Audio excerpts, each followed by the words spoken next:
Welcome to the Real Estate Way to Wealth and Freedom podcast with Jacob Ayers, providing actionable content to help you along your journey to financial freedom through real estate investing. As the premier asset class, real estate has helped ordinary people just like you amass fortunes. The benefits of passive income from real estate investing will allow you to live a life you want. And now your host, entrepreneur, real estate investor, and apartment deal syndicator, Jacob Ayers.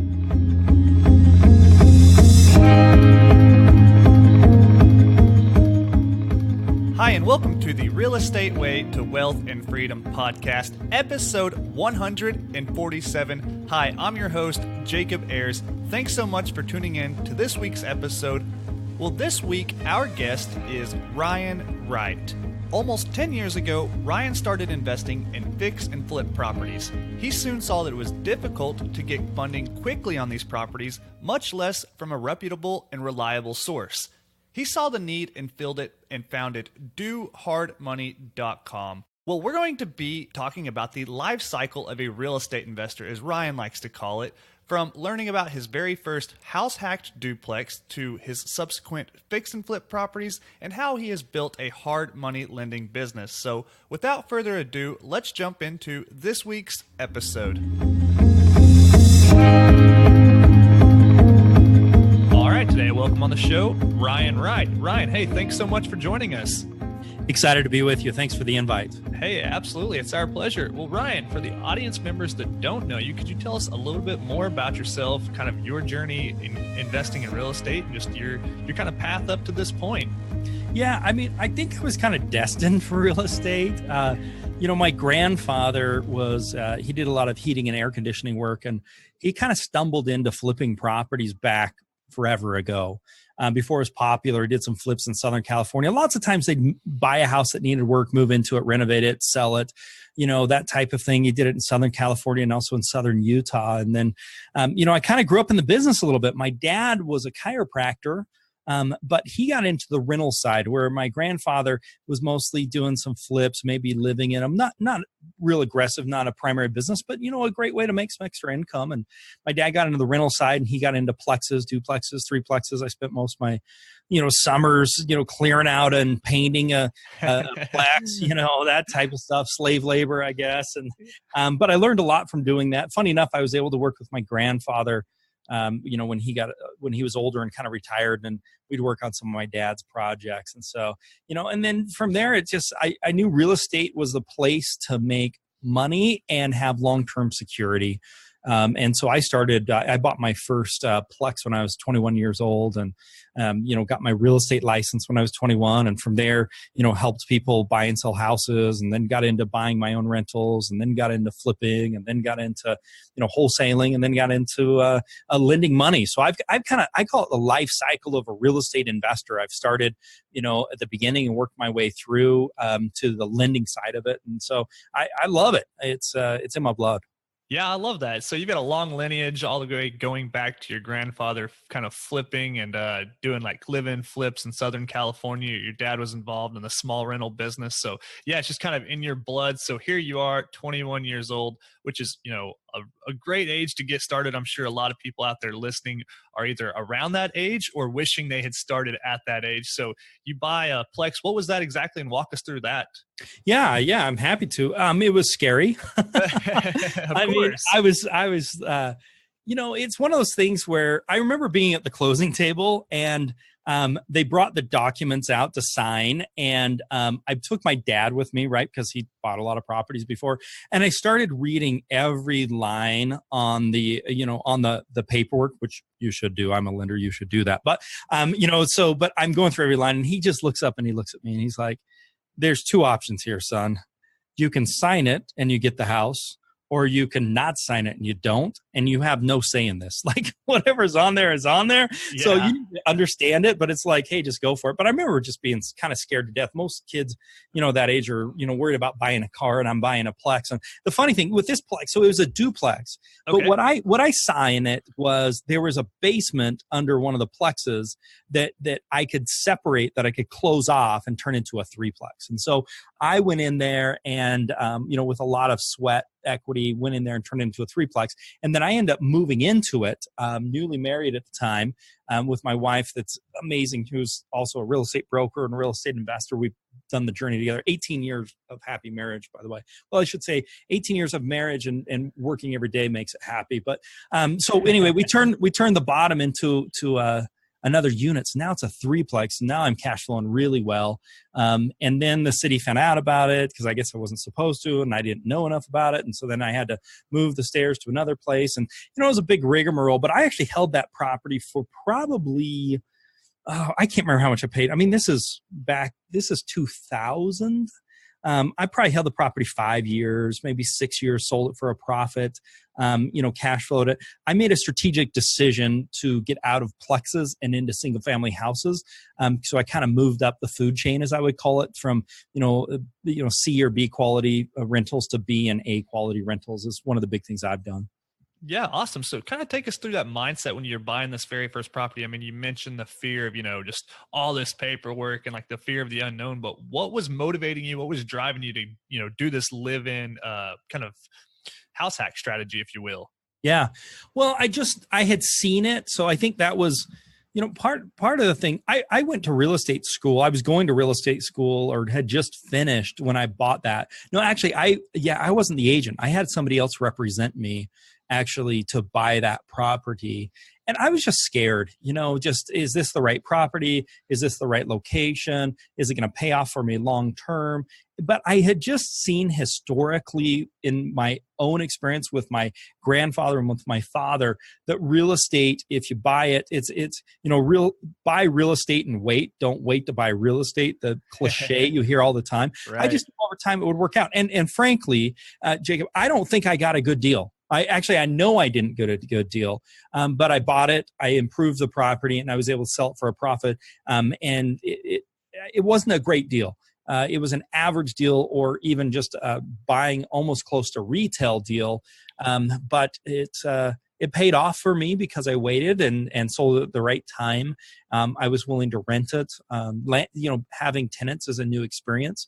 A lot of people think tenants are easy, or they'll just hire a management company. And it just, from my experience, it doesn't work like that, which is why I started working up the progression. But I think that deal itself, I remember late nights and early mornings, we're in there painting. We're in there. I got my sprayer out, and I had some experience because of my grandpa and my dad, but, I got the hopper out there to spray the walls, to texture them, and the thing blew up. And, my new bride has paint all over her hands. We can't get off. And, we look back at the time, it was like really difficult. It was really a challenge. We look back on it now with really fond memories. But at the time, I remember getting my brother to come help us paint. And, it was when Seinfeld had just started. And, if Seinfeld was coming on, he's like, hey, I got to go home to watch Seinfeld, or you got to pay me double time. And, so it was just a difficult experience. Yeah, no, I love that you said that first deal, you didn't get a good deal on it. And, a lot of people's first deals, they're almost certainly not home runs. They're not going to move that needle. They're probably not even great deals because at that time you really don't know what you're doing. But from that, most people learn so much, and they get into it and they realize what they've done wrong and ways to improve going forward. So yeah, getting into that first deal, there's a lot of fear and trepidation. It's like just fear of this unknown, right? And you're going to put down a large sum of money and take on tenants in this new property. So really, really new world you're opening yourself into. But yeah, I really love that you say that, it wasn't a great deal, but here you are still alive and able to talk about it today. Well, and we help a lot of first time people get deals done, so we do a lot of things to help first timers. I love helping first timers. It's hard to do, but there's two things I really notice. One, where they ever get there. That's a trend I see time and time again. They get really close and give up on themselves, which I hate to see. The other trend that I see is they have too big of expectations for that first deal. Like, your first deal is the school of hard knocks. Just prepare for it, get ready for it. It will pay for itself if you continue on the journey. So don't give up before you get one. When you get one, you're going to pay for it, because you're going to learn from it. And if you use that experience, it will be invaluable to the rest of your life if you use it right. But if you think you're going to, HGTV, I think, has just made it so you look so glamorous, right? I go home, I'm eating dinner. By the time I'm done with dinner, they're done with the house. I have dessert. They sold it for $50,000. They're off to the races, and it happened in 22 minutes. Yes, so true, Ryan. Well, hey, you bring up an interesting point, and I'd like to dive into it, and that is, you mentioned this progression from multifamilies to single families, and I find that to be interesting. But first, before we dive into that, let's take a quick message from our show sponsor. Obtaining financing for any deal can be stressful, especially not knowing if your deal is likely to be financed and having to wait for the bank to tell you yes or no. Knowing your deal looks good before you go is a huge stress reliever and very empowering. Using CLS, you know before you go to the bank. You also know if the asking price for a deal is realistic based on the analysis from the software. It really is an awesome platform, and I highly recommend it. Visit the link in the show notes to learn more and for special pricing. Well, Ryan, coming back to that subject of progressing from multifamilies to single families, I'd like to get your take on that, because most investors out there start with single families and then progress to multifamilies, maybe small multifamilies, duplexes, triplexes. Most investors out there start with single families and then progress to multifamilies. So walk us through your progression and kind of your thought process there. Yeah, I mean, it really comes down to, what you want out of life. And so at that time, fast forward 5 years from that first deal, we were really successful real estate agents, which you don't need to be an investor. But we were real estate agents, but we had gotten into buying the rentals, and we had just started. We were too scared to flip properties ourselves. And so we found people that wanted to flip properties, and we would help them buy the property and require them to sell the property. So we'd make double the commission. We make commission on each end. And so we were helping people do that. But about that time, we started looking at the plexes, and we had there's so much management on a plex. And so we decided to start, I would call it upgrade our inventory, where we made a lifestyle decision. We have dealt with getting a call from the police department. There was a shooting, in good areas and in bad areas. We were dealing with tenants that moved out in the middle of the night. And so we started to institute a philosophy where we want long-term tenants. And so, right now, my average tenant stays in a property 4 to 5 years. I had a tenant that just moved out that was there 8.5 years. And so we have changed. So we want good properties in good areas, single family houses. We want families to move in.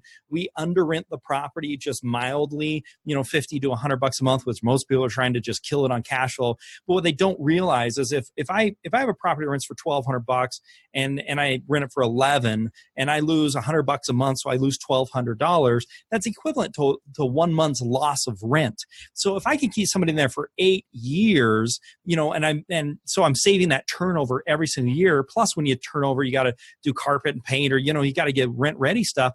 I'm money ahead, and so I'm typically a little bit cheaper than everybody else, but I make it on the long term because I get tenants to stay for 8 years, and they don't call me and bug me. Like lots of our tenants, we have a special program we run. They take care of the majority of the stuff themselves, and then they have a vendor list of guys we've approved that we know, and they go there. And if they see something weird with the property, they call us. But we screen heavily. I look at tenants like employees. I'm going to do a job interview.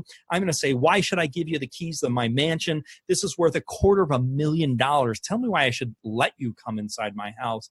I don't look at it as a desperation of, who can I get to come in here? I look at it as saying, I want to hire the right guy that's going to take care of my house and stay there a long time. And that's a personal preference. I like to travel. I like my free time. I don't like dealing with tenants. I don't like the late night phone calls. So that was just a personal decision that we made for lifestyle. I mean, strategically, is it the best business decision? Maybe not. You probably want to, leverage up and leverage up and leverage up. But, we're really happy. I like single families. I like having families in there. Our tenants take great care of the properties. They improve the property. So it's been a strategic move that we've enjoyed.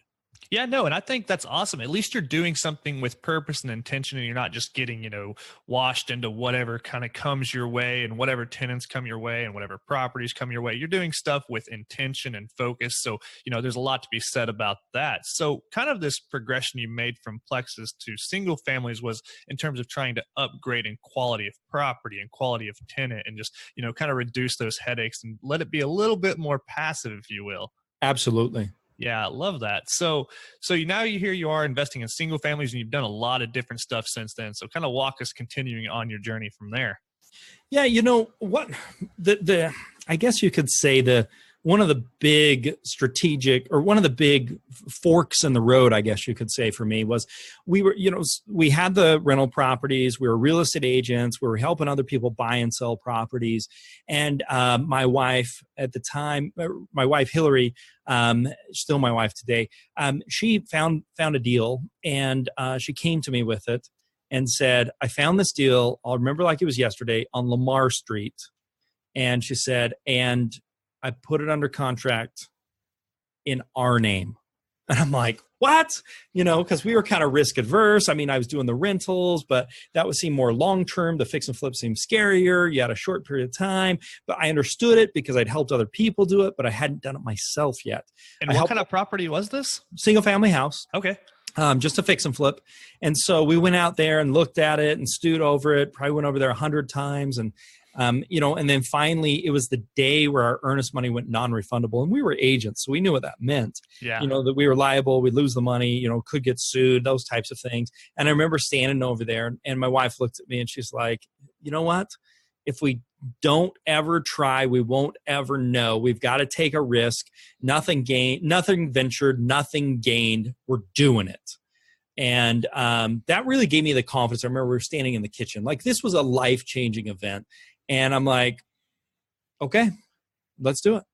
And I remember being scared to death, but it wasn't for her pushing me over the edge and actually doing it. Now, we weren't making a stupid decision. We were agents. We did the research 12 times, that type of stuff. But still, even with having helped other people flip properties, having been a real estate agent, a top real estate agent, we were nominated for Real Estate Rookie of the Year. We were in Ski Magazine. We've been in publications. Like, we were pretty established agents that were doing a lot of volume.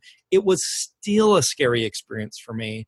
And it was still hard for me to say, yeah, let's go do it. And we had rental properties. We're buying rental properties. That just seemed simpler to me because that first deal is just so hard. And so we ended up buying that property and fixing that property up, and ended up turning, memory serves me, a $28,000 or $22,000 profit on that deal.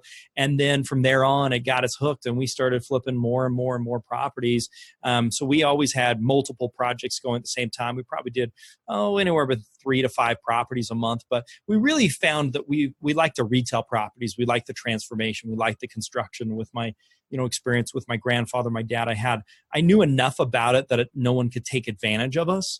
I knew, hey, this is ridiculous. So it's funny how, life is a journey, and, the things you learn come back and can be successful and valuable for you. Yeah. Well, going back to what you mentioned earlier in the episode, you said HGTV has ruined a lot of people. They think they can go and just, simply flip a property, and it's so easy. We're going to tear down this wall and put granite countertops here and there and, do this and do that. And all these numbers are going to work out fine. And not to mention, they think it's not going to be an additional job. But flipping properties can be a job unless you turn it into a business that you can outsource and scale. So kind of walk us through how you've done that, as I imagine you have. Yeah. So, I mean, I think I think that's a good goal to get where you've got people that can help you with things. But I think that you need to get your hands dirty and understanding that before you can really train, hire, outsource. So I think without the foundational knowledge, you can get yourself in trouble. It doesn't mean it's impossible to do, but I really think getting your hands dirty makes sense. So, I mean, we do lending all over the country. We build software. We have all kinds of stuff. So I have a team here that works with properties all over the country. We have contractors we have relationships with and have for a long time. So I've got a lot of resources that makes it easier for me because I already have teams established that help with properties that get into trouble that are loans, or I have agents that will go sell properties or look at properties and boots on the ground and all that type of stuff. So I've established a network and an infrastructure. But when you're doing your first deal, I think it's really important so that you're there, you're on the project every single day. I think it's important you're there when the inspection gets done and you stand with the inspector and he shows you what everything means. And I think it's really important you're out there with the contractor. I think it's important that you get a contractor. I find so many people thinking they're going to do the work themselves and they don't have the skill set, and they underbid it and they get themselves into trouble all the time. And that's the worst part about it is, somebody that thought they were going to make a bunch of money and we end up having to take the house because they, screw the whole thing up and it can't come up with additional cash to make it right. And that's the downside to some of the things that we do. But it can all be avoided on the front end if you do it right. Yeah, no, I love that, and absolutely true. So, I kind of think when you start out as a real estate investor, you start out, maybe whatever your niche is, and then there's all these spokes of the wheels you can build off from there. So let's take, for instance, in your example, let's say you start off in this single family arena, you're buying single family rentals, then you're starting to do some loans for flips, you're starting to do some flips yourself. You mentioned this software business and all these other spokes of the wheels. So kind of talk us through your kind of progression and your thought process of building these other kind of business ventures, if you will. Yeah, I mean, really for me, I'm fortunate enough to be in a situation where I can do things I really love. And I love real estate. I always have. It's just one of those things in the blood. But I also love changing people's lives. And there's nothing that's more rewarding than seeing somebody. We helped an 18-year-old girl do her first flip, and she just graduated from high school. She bought the property. It had problems with it. Her name was Victoria, and she did her flip. If memory serves right, she made like $30,000 on the deal. And it's like when you get the message back from her, where it's like, "You changed my life." That's really, really exciting. It takes a lot of work, though. I mean, the reality is we're looking for a few good men, type idea. We're looking for Marines. We're looking for guys that, are willing to stick with it. We're looking for people that aren't whiners. We're looking for people that are willing to have the tenacity to go through the hard things. Boot camp is not easy, and it's not easy for a reason because it's hard because it takes a lot of work. But when you come to the other side of it, the snowball rolls down the hill really rapidly, but getting it started is hurtful and painful sometimes. And so, I've tried to put tools and resources and all kinds of things together to help people get that snowball rolling down the hill. But in the end, they have to decide to do that. And, no matter how much blame or, fault finding or whatever you want to do for anybody else, it really comes down to, do you have it in your gut to stick with it? And in my situation, it was my wife that had the tenacity to say, no, we're doing this thing, and give me the courage to do it. Even with all of my experience, I was still scared to do it. And that's an important point, because having had the rental properties and having helped other people flip properties, you would think it would be very easy for me to say, heck yeah, let's go do this thing. But it wasn't. It really wasn't. True story. It was my wife's courage that got me there. So you got to have the courage, the tenacity, and willing to do it. But with that, we have started to build out multiple different software services that can help people, get that first deal, make it easier, make it safer, make it more profitable. Yeah, I love that. Well, one, shout out to Victoria, 18-year-old flipping her first home for a profit of $30,000. That is impressive, way more than a lot of people will ever do. So yeah, really, really impressive there. So, kind of moving forward, you mentioned this software. What do you have in the works there? What is your software? So we've got a few. I mean, I call it the unfair advantage, really, but we've got a few different software. So one of the first softwares we developed, so I'm a lender. I have people coming to us, and we work with a lot of new people. And so we were lending money. This is back, this is before 2008. We started lending money. It was going like gangbusters. I actually had let me tell you the story of getting in the money business. I had a client that was one of my real estate clients, and he lives overseas.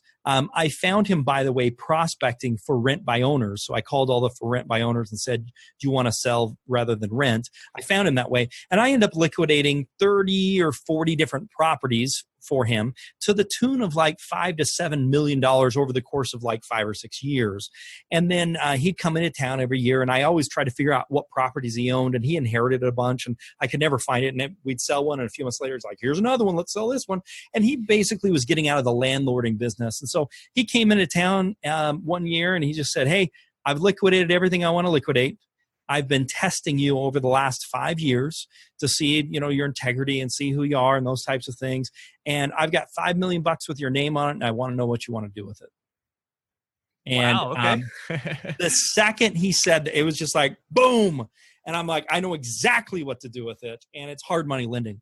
Because here was the problem. As a fix and flip investor, which I was doing at that time, I had such a hard problem. I'd find a good deal, and then I'd call everybody in town, and it was kind of like the good old boys club. And it's like, who can I get to do this? And then, you call one guy, and he'd say, oh, some, rich business owner. And he'd say, oh, there was a shooting last night in that area. I'm not doing that area. And it's like, are you kidding me? That's on the whole other side of town.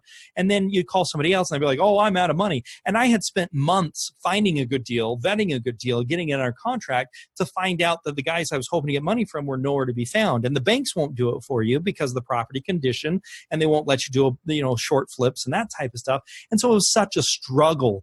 And on that very first deal I did, I found a guy named Dan who funded that deal and funded a bunch of deals for me. And if it wasn't for him taking a risk on me, I would have never done it. I couldn't have had the ability to do it. So when this guy came into town and said, hey, here's this money, let's do something, I said, hard money lending. And so we were kind of the non-bank. We said, if the property meets these criteria, we'll do the deal. Otherwise, we won't, period. Cut and dry, So then investors had the confidence to go out there and find properties because they knew we had the backing for them. And so it's kind of the chicken and the egg. Do I find money, or do I find a deal? Do I find money? Do I find a deal? And yes, if you find a good deal, you can find the money, but it can be painful to find the money.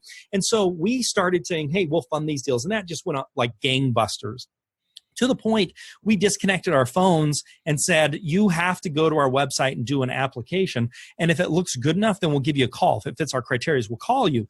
And so, so that really happened. And we started expanding to multiple states. And then 2008 happened. And how did that treat you?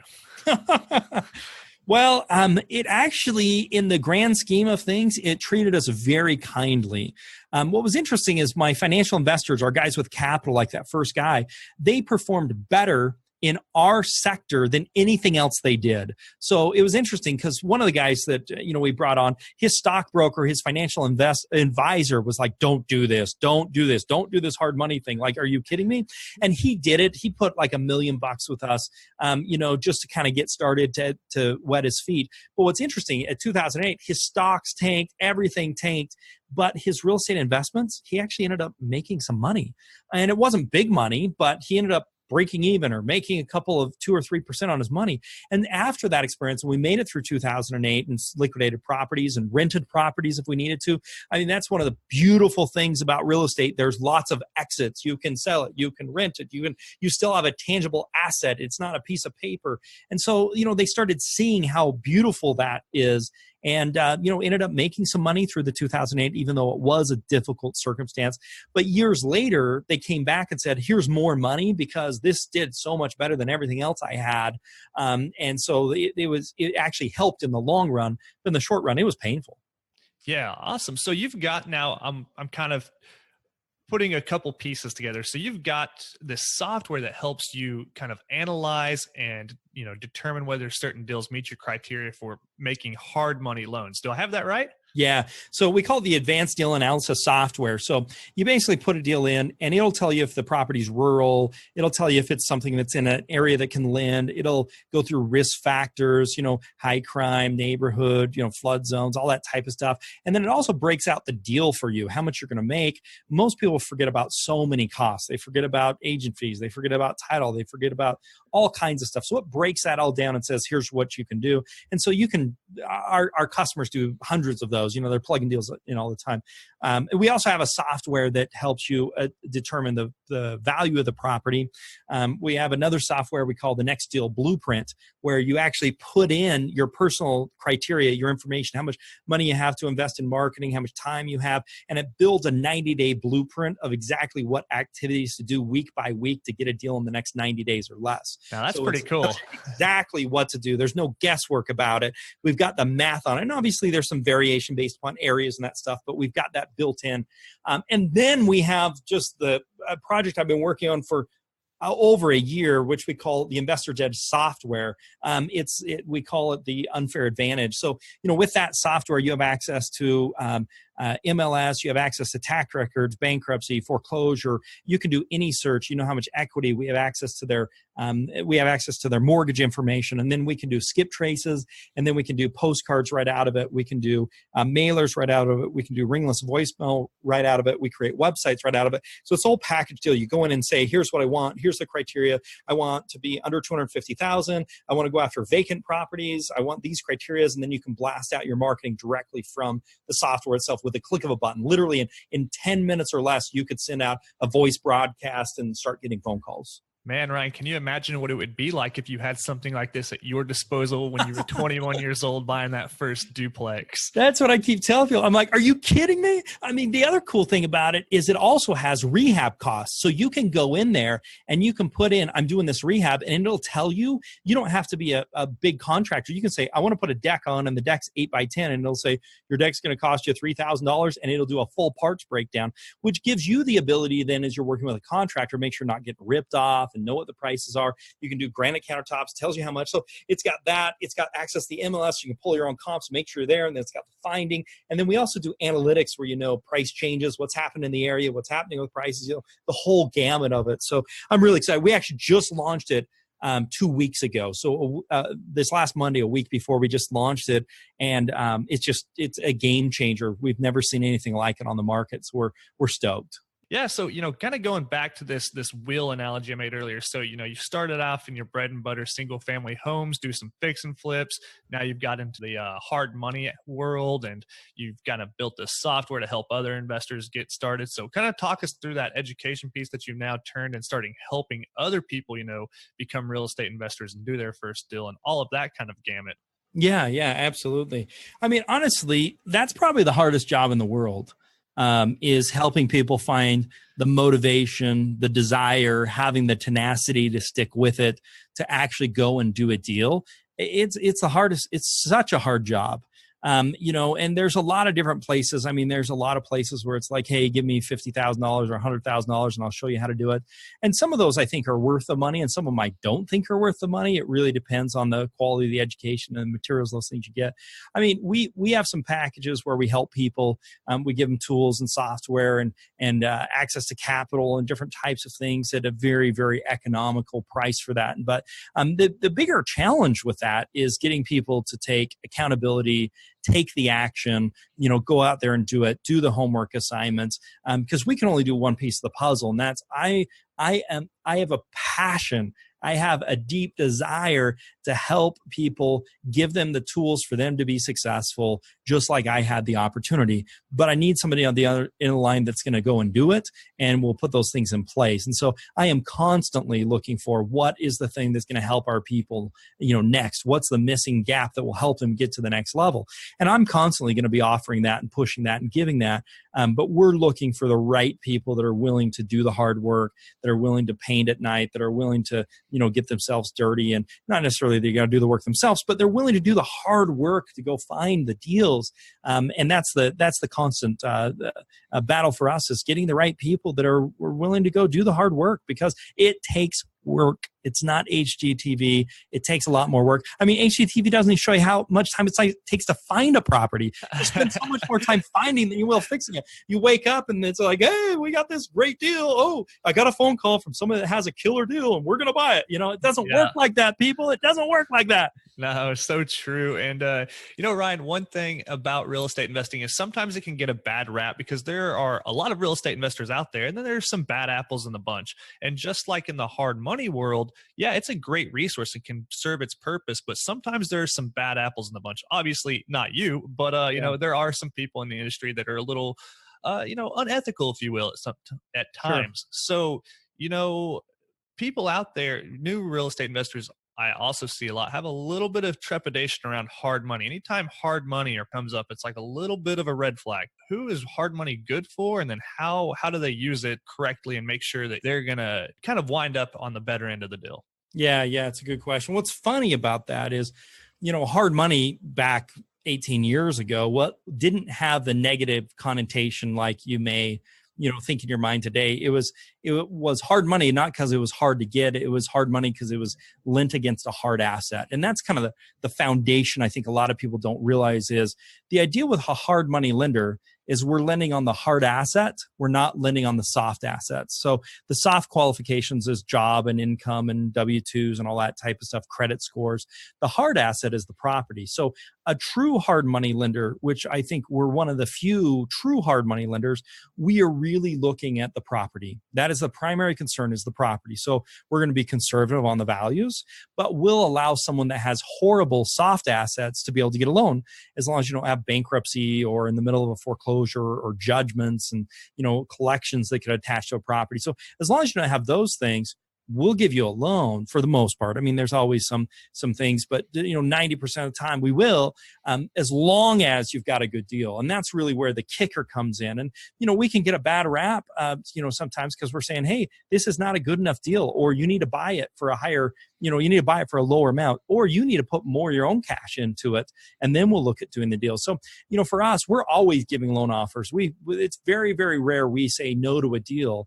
What's more common is we say, we can do this, but this is all we can do on it. So you're going to have to figure out a way to come up with the rest, or you're going to have to figure out a way to, get a better deal, or just go find a better deal. Because a lot of people right now are trying to find properties on the MLS, and it's so competitive. There's so many people going after them. It's just really difficult. If you're not going after off-market properties in most areas, you're going to struggle to find a deal that's going to work with a hard money lender. So I think the hard money works for people that are new, people that are getting started, or people that want to leverage. If you want to leverage some of your money and put something in, at the end of the day, it's a loan. You've got a loan. You've got the house. As long as you do what you're supposed to do, I can't not do something I told you I would do because that's all in writing. So the only way I can take the property is if it expires, you take too long to get the deal done per the agreement, or you stop making payments on it. I mean, beyond that, once you have the loan, there's really, I don't see how a hard money lender could take advantage of you. Yeah, no, I like that. And, that's kind of a little eye-opening when you define hard money the way you do. I used to kind of think of hard money as like hard terms, hard loan terms. So that's kind of where I was coming from with my perspective of hard money. But interesting to hear your definition and how it used to be, and, the kind of origination of hard money there. So yeah, really cool stuff. Now, going forward with these hard money, what are some kind of common loan terms one could expect? Yeah, I think it's going to vary from lender to lender. I think a lot of lenders, you're going to get there's some short loan terms where you're 5 or 6 months with another, 3 or 4 months extensions where you're in and out in 8 months or less than a year. Most of your fix and flip stuff is going to be a year or less. There is some fix and hold stuff that we're able to do where we can get you like a 3-year deal. Rates and points are going to vary based upon, kind of risk-based pricing. The more risky you are, the property is. So you can see things anywhere from, 2 to 3 points all the way up to 6.5 points. You can see things as low as 10 or 12% all the way up to 18%. And really what it's going to come down to is the risks for the property, there's multiple risks. So the bigger that rehab is, the more risk that there is. So if you're doing a $100,000 rehab and you're a first timer, that's a really high risk loan. If you don't have experience, that's a higher risk loan. If you're in certain price ranges, that could be a higher risk loan. If you have a criminal history, even if other than driving, that could be a high risk loan. If you don't have any money in the bank, that could be a higher risk loan. So we kind of look, there's about 8 factors we look at on the personal side, and there's about 8 factors we look on the property side. Having done this for well over a decade, we know what's going to drive a higher risk. And so what we do is we just price accordingly. So you're going to pay more. So, if you're just getting started and you don't have experience in those things, you're going to be on the high side of that. You may be 6.5 points. You may be 5 points. You may be 15, 18% on the interest rate.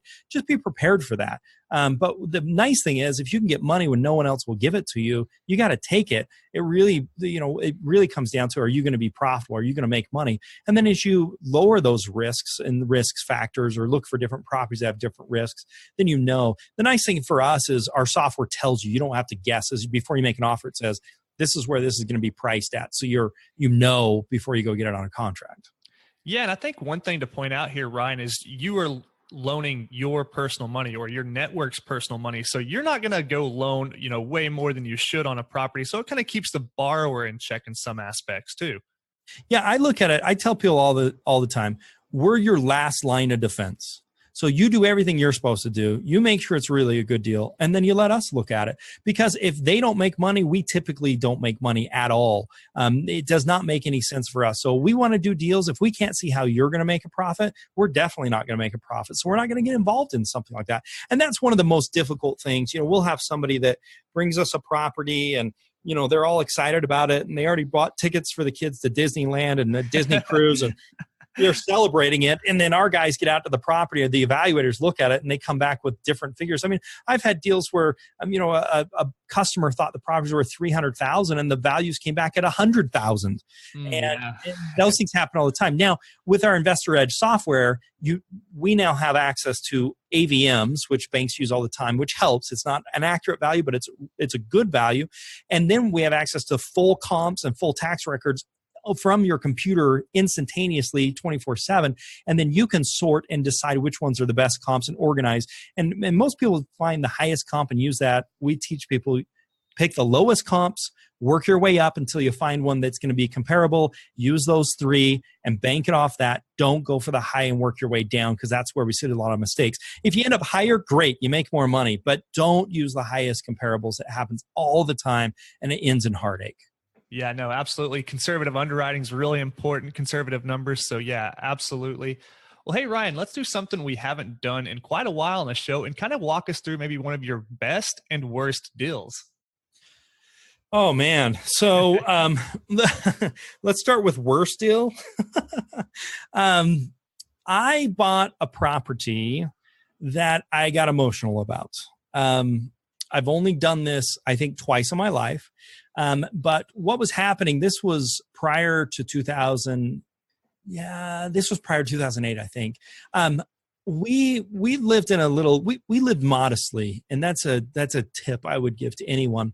We lived in a 1,300 square foot house, and loved it. But there was a neighborhood we really liked. And we were worried that values would continue to go up. And so we ended up buying a property in that area. We wanted to thought we'd move into it long term. And we ended up renting it. But the problem is the rent was $500 less or $800 less than what the loan was, because it was a $700,000 property or a $500,000 property. And so we thought we were doing the right thing by staying in our current house, which was like an $800 mortgage, and renting out the other one, waiting for the time where we would want it, because we were afraid that that deal would slip away or that values would continue to go up. And the interesting thing about it is we owned that house for probably 5 years, and we never moved into it because another opportunity came up for us, which was even better than that one. And so we ended up moving, which was the right thing for our family. And we're so glad we did. But then I ended up losing $100,000 on that property when it was all said and done. Yeah. Wow. Well, yeah, like you said, you let the emotions get the best of you and not necessarily the numbers. So that's where you can really go wrong right there to begin with. Yeah. And the big thing for me was just, you kind of get like, and I think a lot of new investors find this as well. You kind of fall in love with that one deal. You got the emotional side, but then you have the other side of where you're worried, is another deal going to even come along? And if you're patient, deal flow happens if you're patient and you have the right systems in place. And so letting a good deal go for a great one just makes a lot of sense. But that's a painful lesson to learn. Luckily, the second time I was emotional, I broke even. And so I didn't lose money, but I will have the scars of that property. And I was probably winning the property 2 times. Yeah. Well, on a lighter note, how about one of your better deals you've had? Most of our deals we make there, with very few exceptions. I can think of maybe just a couple of deals where we didn't make money. We typically always make money on deals. And I don't say that pridefully. I say that because if you do the right work on the front end, it pays off on the back end. And if you walk from deals that are questionable to wait for deals that are good or great deals, it pays off in the long run. Because it's back to the Warren Buffett stuff. The return of your money is more important than a return on your money. You got to make sure you're going to make money on the deal. Too many people try and put a square peg in a round hole and try and make a questionable deal work, and they get themselves in trouble. So, I've had a lot of great deals. One that comes to mind, probably there was a deal in Sandy that we did. We actually bought it, funny enough, and I tried this a few times. I bought it from auctions.com and found the property. And usually, we've struggled to get good deals from them, but found it great deals in Sandy. It was a great neighborhood. We ended up putting the repairs on it, and I think we made, $60,000 on that, give or take. And that was a really clean, slick, easy deal for us, and again, really profitable. Yeah, awesome. Yeah, and like you said, that the Warren Buffett quote, return of your money is more important than return on your money. So you're going into all these deals with the intent not to lose money. So yeah, when you're making money on every deal, they all tend to be good. Yeah, absolutely. Well, Ryan, what are your reasons why? You've built a lot of different businesses from your initial, bread and butter of single family homes. You're out here doing a lot of different stuff and continuing to build things and grow your portfolio and help others. So what's driving you? What's motivating you? So I think a lot of things. I mean, I like to help people, and I like to help the underdog. I don't know. I'm a big Imagine Dragons fan, the band, and they've got this new song called Underdog. And, it's great to be the underdog. And I love underdogs. Like, that's just kind of my thing. Like, I love seeing, David conquer Goliath type of a situation, especially when the odds are stacked against you. I love seeing the underdog prevail. And I believe that I do that in helping people, get started or get down the road of real estate investing and adding value to them. I also believe, and this is something that, just real estate fix and flipping or real estate investing can kind of have a negative connotation. And I don't look at it that way. I think of ourselves as real estate problem solvers.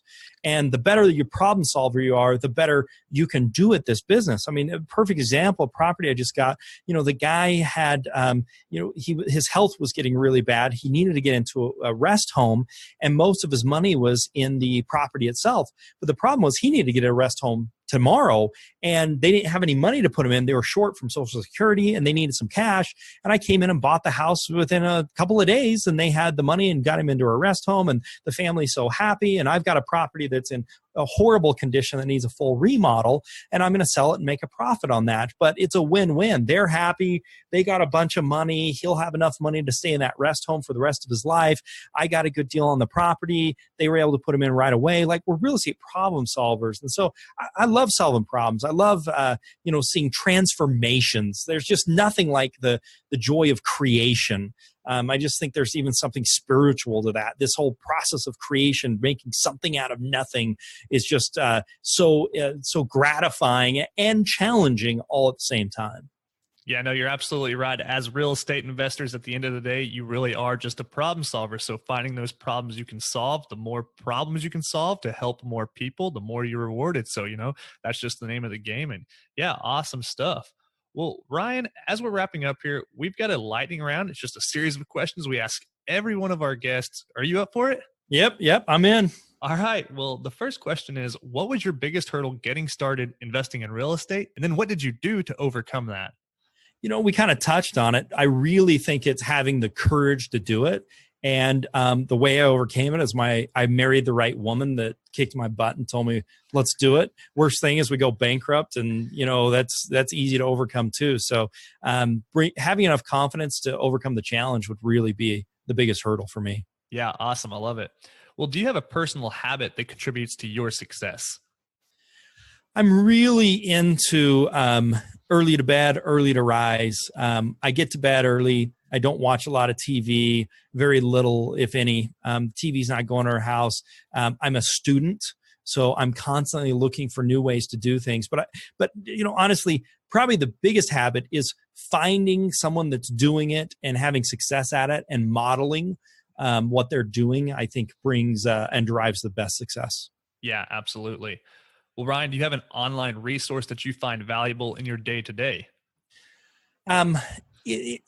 There's a lot of ways there's a lot of directions that could go. The best online resource, I would probably, we'll go with this early to bed thing. One of the apps that I really like that you could call an online resource is this sleep habits app that I love. Yeah. It tells you the quality of your sleep and all this type of stuff. And I really like that. I think Sleep Cycle is the name of it. Sorry for the plug, but I have nothing to do with it. No, that's great. I love it. I get to know my quality of sleep. I need, which actually helps my mental capacity when I'm like, oh man, I don't feel that great. It's like, man, I got a 90% sleep. I'm doing great today. So I've enjoyed that. Awesome. Yeah, we'll link that in the show notes for our listeners to pick up if they want. And yeah, something I'll certainly check out. Well, Ryan, what book would you recommend to the listeners and why? Well, a shameless plug, How to Get More Money You Can Never Handle, A Real Estate Investor's Guide to Funding Deals by Ryan G. Wright. But besides that one, I think being a student is critical to being successful. I'm listening to, High Performance Habits, Brendan Burchard right now. I'm listening to Miracle Morning, which I'm just a big fan of. I love Shoe Dog. If you really put me to it, Shoe Dog's one of my new favorites. If you haven't read it, it's a great, it's a great story about the battles and the successes and the heartaches of Nike and how many they almost went out of business 12 times and how it's a great story. Yeah, awesome. Yeah, and there's so many good books out there. It's hard to narrow it down to one, but obviously we've got your book, which we'll mention again at the end of the show and link in the show notes, and then of course Shoe Dog, the story of Nike. And what was that one by Brendan? It's called High Performance Habits. High Performance Habits. Yeah, absolutely. So we'll link those books in the show notes for our audience members to pick up if they'd like. And then last question in our lightning round, Ryan, if you were to give advice to your 20-year-old self to get started investing in real estate, which you almost did, what would it be? Start sooner. 21 is still too late. Start sooner. I think that's really, really what it is. I guess the real answer is to find somebody that will help you. Find somebody that can help you. You can learn so much more by somebody else's mistakes and successes than you can doing it yourself. You still have to go through it, but if you can, it's just like reading a book. If you can get on the shoulders of giants that have already been there, you're so much further ahead. Yeah, so true. Well, Ryan, hey, it's been a lot of fun talking with you and kind of learning your journey and just seeing the way you've evolved as a real estate investor throughout your career. Really interesting to see that. And, I think it's important to note to everybody out there that your path is one that's very replicable. Would you say that's true? Absolutely. I think even more, there's a lot smarter people out there than me by far, and we won the lottery by being born in the United States. Like literally we won the lottery. And just that alone gives us so much of a leg up to be successful in this country. Yeah, you're so right. Well, Ryan, it's been a lot of fun. For the audience members that would like to learn more about you, connect with you, get in touch with you, where's the best place for them to find you? Yeah, come over to dohardmoney.com, DOHARDMONEY.com. And then we've got a special link for my book, How to Get More Money Than You Can Ever Handle, A Real Estate Investor's Guide to Funding Deals. And it's dohardmoney.com/way-2-wealth. So /way-2-wealth. And you can pick yourself up a free copy of that, just a digital download. And I recommend you get it, but don't just get it, actually read it. Because it will help you steer you in the right directions. Yeah, absolutely. So that's dohardmoney.com /way-2-wealth. We'll link that in the show notes. Ryan, hey, thanks so much for coming on today. It's been a lot of fun having you. My pleasure. Thank you. You bet.